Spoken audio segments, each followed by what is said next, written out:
ಜೈ ಶ್ರೀರಾಮ್, ಹೇಗಿದ್ದೀರಾ? ನಮ್ಮ ಮನೆಯ ಕೃಷ್ಣನ ಫೋಟೋ ಮುಂದೆ ದೀಪಾವಳಿ ಅಲಂಕಾರ ಎಷ್ಟು ಚೆನ್ನಾಗಿ ಬಂದಿದೆ ನೋಡಿದ್ದೀರಾ ನೀವು? ನೀವೆಲ್ಲ ಹೇಗೆ ದೀಪಾವಳಿ ಆಚರಿಸಿದ್ದೀರಾ? ಕಮೆಂಟ್ಸಲ್ಲಿ ಹೇಳಿ.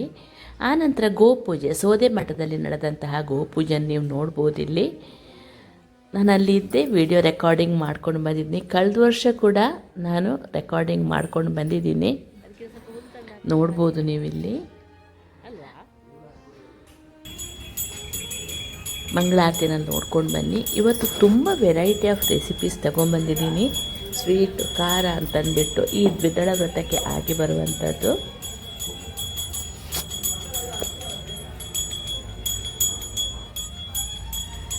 ನೋಡ್ಬೋದು ನೀವಿಲ್ಲಿ ದನ ಕರುಗಳು ಎಷ್ಟು ಚೆನ್ನಾಗಿದ್ದಾವೆ ಅಂತಂದ್ಬಿಟ್ಟು. ಅದರ ಕೊಂಬು ನೋಡಿದರೆ ಭಯ ಆಗುತ್ತೆ, ಬಟ್ ತುಂಬ ಪಾಪದ ಹಸು ಅದು. ಸೋದೆ ಮಠದ್ದು ಮಂಗಳಾರತಿ ನೋಡ್ಕೊಂಡು ಬನ್ನಿ, ತಗೊಳ್ಳಿ ಮಂಗಳಾರತಿನ. ಆನಂತರ ಕೃಷ್ಣ ಮಠದಲ್ಲಿ ನಾನು ಊಟಕ್ಕೆ ಹೋದಾಗ ಅಲ್ಲಿ ಒಂದು ಫೋಟೋ ತೆಕ್ಕೊಂಬಂದಿದ್ದೀನಿ, ವ್ರತದ ಅಡುಗೆ ಹೇಗಿರುತ್ತೆ ಅಂತ. ಮನೆಯಲ್ಲಿ ಇವತ್ತು ಸುವರ್ಣಗೆಡ್ಡೆದು 2 ರೆಸಿಪಿ ಮಾಡಿದ್ದನ್ನು ನೋಡ್ಕೊಂಡು ಬರೋಣ. ಸುವರ್ಣಗೆಡ್ಡೆ ನೀಟಾಗಿ ಸಿಪ್ಪೆ ತೆಗೊಂಡು 2 ನಮೂನೆ ಹಚ್ಚಿಟ್ಕೊಂಡು, ಒಂದು ಮಜ್ಜಿಗೆ ಹುಳಿ ಮಾಡೋಣ, ಮತ್ತೊಂದು ಪಲ್ಯ ಮಾಡೋಣ. ಕೆಲವರಿಗೆ ಸುವರ್ಣಗೆಡ್ಡೆ ತುರಿಸುತ್ತೆ ಅನ್ನೋರು ಸ್ವಲ್ಪ ಕೈಗೆ ಕೊಬ್ಬರಿ ಎಣ್ಣೆ ಹಚ್ಕೊಳ್ಳಿ, ಅಥವಾ ಹುಣಸೆ ಹಣ್ಣು ಸ್ವಲ್ಪ ಹಚ್ಕೊಂಡು ನಡೆಯುತ್ತೆ. ಈ ವ್ರತಕ್ಕೆ ಹುಣಸೆ ಹಣ್ಣು ಬರದ ಕಾರಣ ಕೊಬ್ಬರಿ ಎಣ್ಣೆ ಬೆಟರ್ ಅನಿಸುತ್ತೆ. ಸಿಪ್ಪೆ ತೆಗೆದು ನೀಟಾಗಿ ಅದನ್ನ ಒಂದು ಕ್ಯೂಬಾಗಿ, ಆನಂತರ ಸ್ವಲ್ಪ ದೊಡ್ಡ ಸೈಜಲ್ಲಿ ಮಜ್ಜಿಗೆ ಹುಳಿಗೆ ಆಗುವಂಗೆ ಹಚ್ಚಿಕೊಳ್ಳಿ ಅದನ್ನ.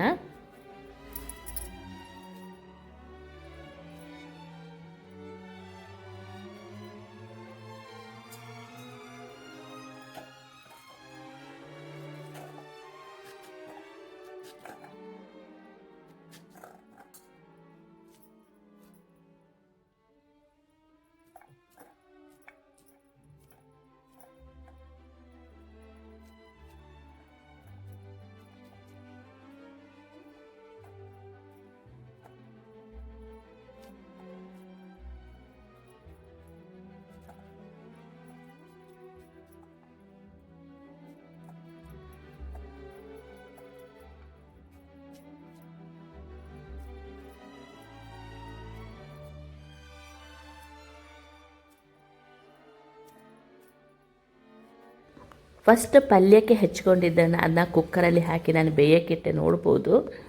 ಅದಕ್ಕೆ ಸ್ವಲ್ಪ ಅರಿಶಿಣ ಮತ್ತು ನೀರು ಹಾಕಿ ಮಾವಿನಕಾಯಿದ್ದು 1-2 ಪೀಸ್ ಹಾಕಿ ಬೇಯಿಸ್ಕೊಳ್ಬೇಕು. ಆನಂತರ ಅದನ್ನ ಸೋಸ್ಕೊಳ್ಬೇಕಾಗತ್ತೆ, ಇಲ್ಲಿಂದ ತುರಿಸುತ್ತೆ ಸುವರ್ಣಗೆಡ್ಡೆ. ವ್ರತದ ಟೈಮಲ್ಲಿ ನಾವು ಅದಕ್ಕೆ ಹುಣಸೆ ಹಣ್ಣು ಸ್ವಲ್ಪ ಹಾಕಿ ಬೇಯಿಸ್ಕೋತೀವಿ. ಆನಂತರ ಅದೇ ಥರ ನಾವು ಮಜ್ಜಿಗೆ ಹುಳಿದನ್ನು ಬೇಯಿಸ್ಕೋಬಹುದು. ಚಿಕ್ಕ ಕುಕ್ಕರ್ ಇದ್ದ ಕಾರಣ ನೋಡಿ ಸುಲಭ ಆಗುತ್ತೆ ನನಗೆ. 3 ವಿಷಲ್ ಬರಬೇಕಾಗತ್ತೆ, ಬೇಳೆಯಷ್ಟು ಹೊತ್ತು ಇದಕ್ಕೆ ಬೇಕಾಗತ್ತೆ ನೋಡಿ. ಆನಂತರ ಅದಾದ ನಂತರ ಅದನ್ನ ಸೋಸ್ಕೊಂಡು ನೋಡ್ಬೋದು ನೀವು. ಅದರಲ್ಲಿ ನೋಡಿ, ಅದೇ ಕುಕ್ಕರಲ್ಲಿ ಮಜ್ಜಿಗೆ ಹುಳಿಯನ್ನು ಹುಳಿಯ ಸುವರ್ಣಗೆಡ್ಡೆ ಕೂಡ ಬೇಯಕ್ಕಿಟ್ಟೆ, ನೋಡ್ಬೋದು. ಈಗ ಇದಕ್ಕೆ ಅರಿಶಿನ ಮತ್ತು ನೀರು ಹಾಕಿ, ಆನಂತರ ಹುಳಿ ಬದಲಿಗೆ ಮಾವಿನಕಾಯಿ ಬದಲು ಸ್ವಲ್ಪ ಅದಕ್ಕೆ ಹುಳಿ ಮಜ್ಜಿಗೆನೂ ಹಾಕ್ಕೊಳ್ಳಿ, ತುಂಬಾ ಚೆನ್ನಾಗಾಗತ್ತೆ ನೋಡಿ. 2 ವೆರೈಟಿಯಲ್ಲಿ ತೋರಿಸ್ತಾ ಇದ್ದೀನಿ ನಿಮಗೆ.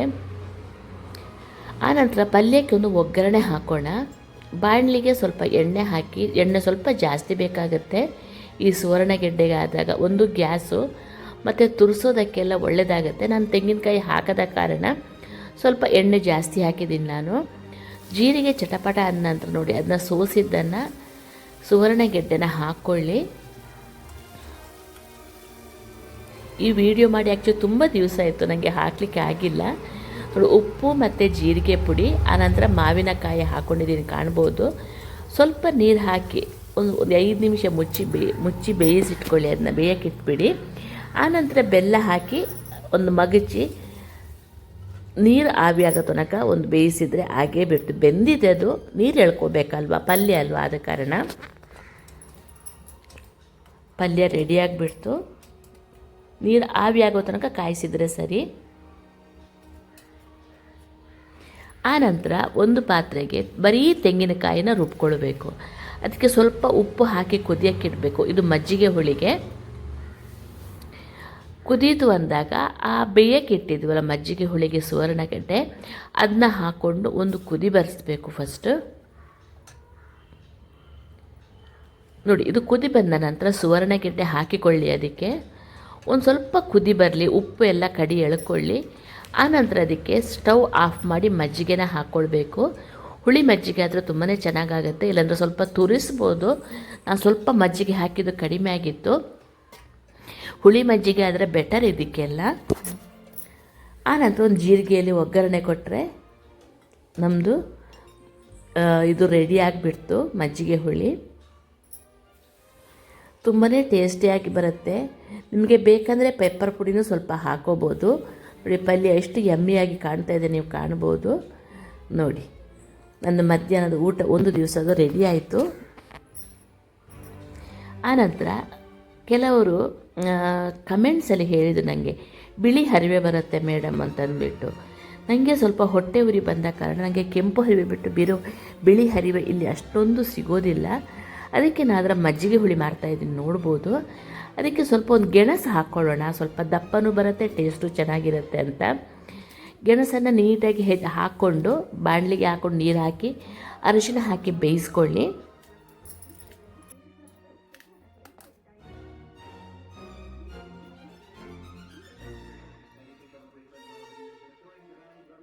ಗೆಣಸು ಕುದಿಯೋಕ್ಕೆ ಸ್ಟಾರ್ಟ್ ಮಾಡಿದ ನಂತರ ಹರಿವೆ ಕೂಡ ನೀಟಾಗಿ ಹೆಚ್ಕೊಂಡು ಹಾಕ್ಕೊಳ್ಳಿ.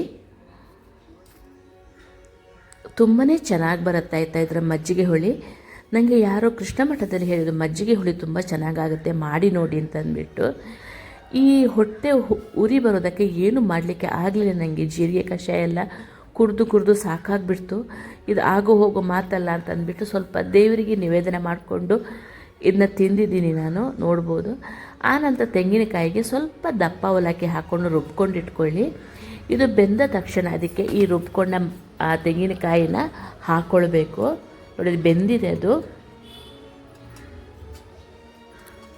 ಇಲ್ಲಿ ಹರಿವೆಕ್ಕೆ ಬಿಳಿ ಹರಿವೆಲ್ಲ ಅಷ್ಟೊಂದು ಬರೋದಿಲ್ಲ, ಯಾವತ್ತೋ ಒಂದು ಸಲ ಬರುತ್ತೆ, ನಮಗೆ ಬೇಕಾದಾಗ ಸಿಗ್ಬೇಕು ತಾನೆ ಅದು.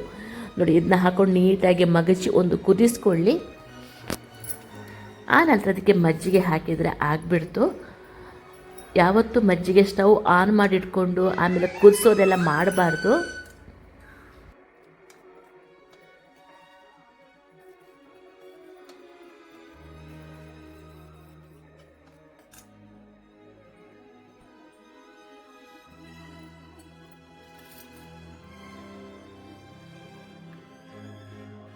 ತೆಂಗಿನಕಾಯಿ ಹಾಕಿದ್ದೆಲ್ಲ ಸ್ವಲ್ಪ ಕುದ್ದ ನಂತರ ಅದಕ್ಕೆ ಮಜ್ಜಿಗೆ ಹಾಕಿ ಸ್ಟವ್ ಆಫ್ ಮಾಡಿ. ನಿಮಗೆ ಬೇಕಾದರೂ ಅದಕ್ಕೆ ಜೀರಿಗೆ ಒಗ್ಗರಣೆ ಕೊಡ್ಬೋದು, ನಾನು ಕೊಡಲಿಕ್ಕೆ ಹೋಗಲಿಲ್ಲ, ಹಾಗೇ ಬಿಡ್ತು. ನೋಡಿ ಮಜ್ಜಿಗೆ ಹುಳಿ ತುಂಬಾ ಟೇಸ್ಟಿಯಾಗಿ ಬಂದಿತ್ತು. ಅಯ್ಯಪ್ಪ ಅಂತ ಅನ್ನಿಸ್ತು ನನಗೆ ಒಂದು ಸಲ.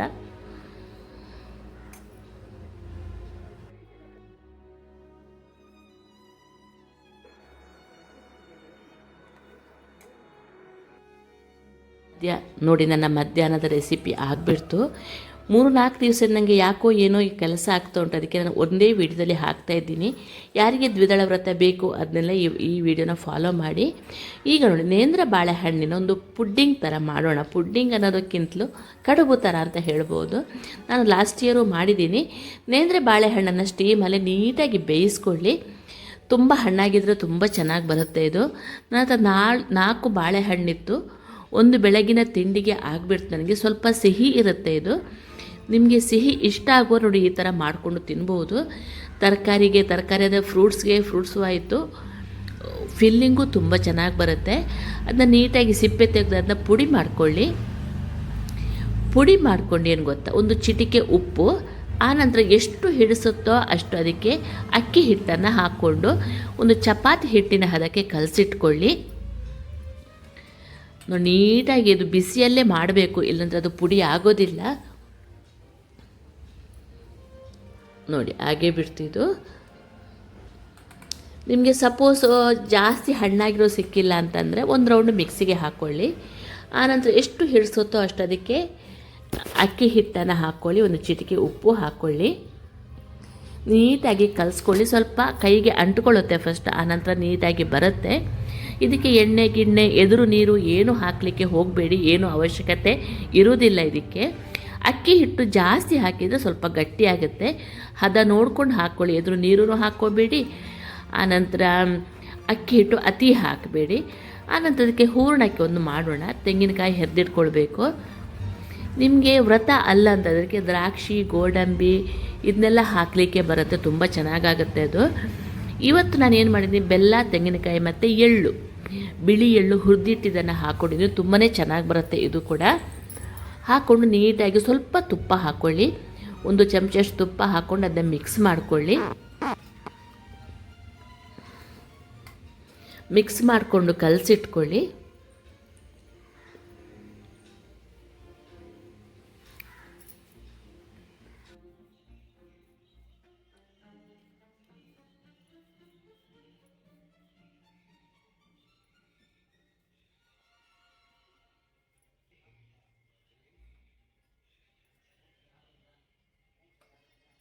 ಎಲ್ಲ ಮಿಕ್ಸ್ ಆದ ನಂತರ ಒಂದು ಬಾಳೆ ಎಲೆನ ಬಾಡಿಸ್ಕೊಳ್ಳಿ ಸ್ವಲ್ಪ, ಇಲ್ಲಾಂದರೆ ಹರಿಬೋದು.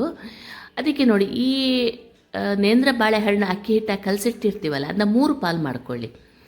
ಒಂದೇ ಥರ ಉಂಡೆನ 3 ಪಾಲು ಮಾಡಿಕೊಂಡು ರೊಟ್ಟಿ ಥರ ತಟ್ಟಿ ಅದನ್ನ ಮೇಲೆ ರೊಟ್ಟಿ ಥರ ನೀಟಾಗಿ ತಟ್ಟಿ, ನಾನು ವೀಡಿಯೋದಲ್ಲಿ ತೋರಿಸ್ದಂಗೆ.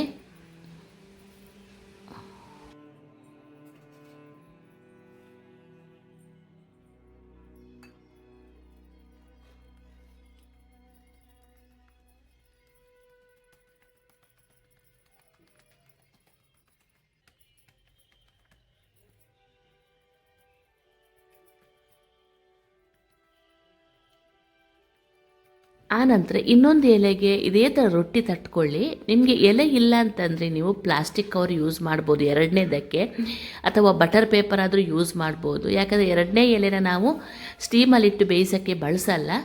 ನೋಡಿ, ಈ ಥರ ನೋಡಿ, ನಾನು ಪಿಕ್ಚರಲ್ಲಿ ತೋರಿಸ್ತಾ ಹೋಗ್ತೀನಿ, ನೀವು ಮಾಡ್ತಾ ಹೋಗಿ. ಆ ಹೂರಣ ಉಂಟಲ್ಲ, ಅದನ್ನು 2 ಪಾಲು ಮಾಡ್ಕೊಳ್ಳಿ. ಫಸ್ಟ್ ಒಂದು ಪಾಲು ಅದರ ಮೇಲೆ ಹಾಕಿಬಿಟ್ಟು, ನಾವು ತಟ್ಟಿರ್ತೀವಲ್ವ ಅದನ್ನ ಅದರ ಮೇಲೆ ಇಡಿ. ತುಂಬ ಚೆನ್ನಾಗಿ ತೀರ ಈಗ ಒತ್ತಲಿಕ್ಕೆಲ್ಲ ಹೋಗಬೇಡಿ. ಆನಂತರ ಕೊನೆಗೆ 3 ನಾವು ತೋರಿಸ್ತೀವಿ, ನಿಮಗೆ ತೋರಿಸ್ತಾ ಹೋದಂಗೆ ಗೊತ್ತಾಗುತ್ತೆ. ಆವಾಗ ಕರೆಕ್ಟಾಗಿ ನಾವು ಅದನ್ನ ಸೆಟ್ ಮಾಡ್ಕೊಳ್ಬೋದು.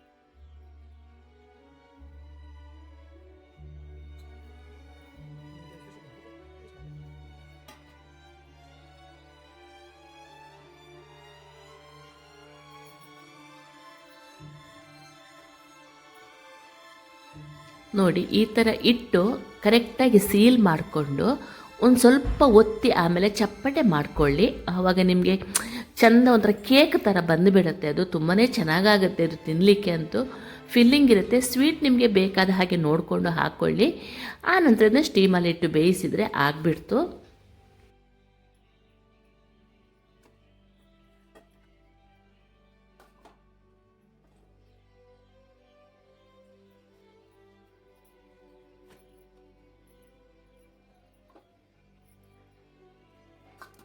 ನೋಡಿ, ಒಂದು 10 ನಿಮಿಷ ಬೆಂದರೆ ಸಾಕು. ಅದು ಬೆಂದು ಹೊರಗೆ ಇಟ್ಟು ಅದು ಸ್ವಲ್ಪ ಆರಲಿಕ್ಕೆ ಬಿಡಿ, ಅಂದರೆ ಕರೆಕ್ಟಾಗಿ ಕಟ್ ಮಾಡಲಿಕ್ಕೆ ಬರೋದಿಲ್ಲ, ಅದು ಅಂಟ್ಕೊಳ್ಳುತ್ತೆ. ಸ್ವಲ್ಪ ಹೊತ್ತು ಆರಿದ ನಂತರ ನೋಡಿ, ಚಾಕು ತಗೊಂಡು ನೀಟಾಗಿ ಕೇಕ್ ಥರನೇ ಕಟ್ ಮಾಡಿ, ತುಂಬಾ ಯಮ್ಮಿಯಾಗಿ ಬರುತ್ತೆ. ಮಾಡಿ ನೋಡಿದ್ನ ನೀವು, ಈ ವ್ರತಕ್ಕೆ ತುಂಬಾ ಚೆನ್ನಾಗಾಗುತ್ತೆ. ಎಳ್ಳು ಹಾಕೋದನ್ನು ಮರಿಬೇಡಿ.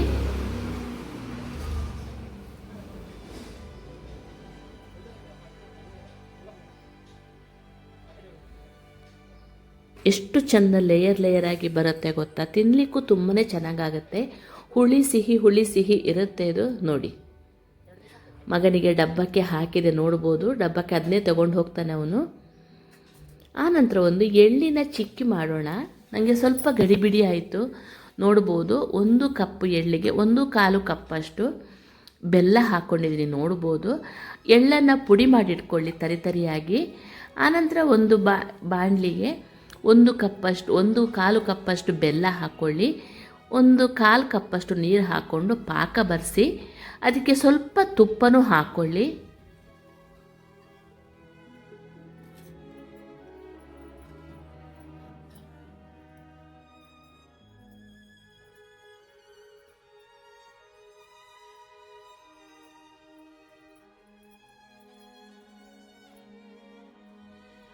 ಬೆಲ್ಲ ಕರಗಿದಾಗ 1-1.5 ಚಮಚೆಯಷ್ಟು ತುಪ್ಪ ಹಾಕ್ಕೊಳ್ಳಿ, ಟೇಸ್ಟ್ ತುಂಬಾ ಚೆನ್ನಾಗಿ ಬರುತ್ತೆ.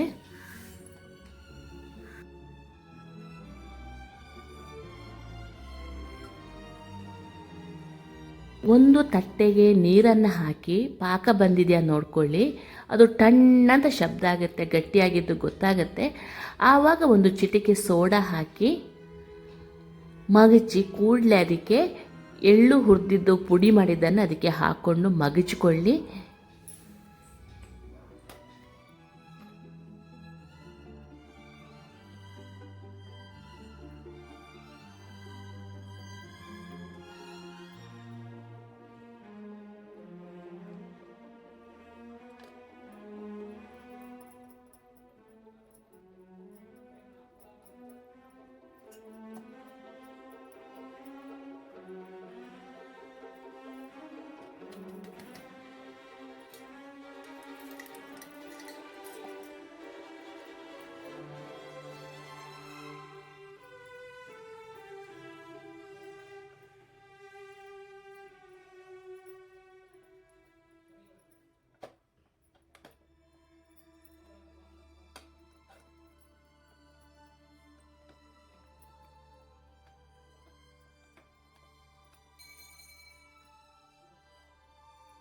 ತುಪ್ಪ ಸವರಿದ ಪಾತ್ರೆಗೆ ಹಾಕ್ಕೊಂಡು ಸೆಟ್ ಮಾಡ್ಕೊಳ್ಳಿ.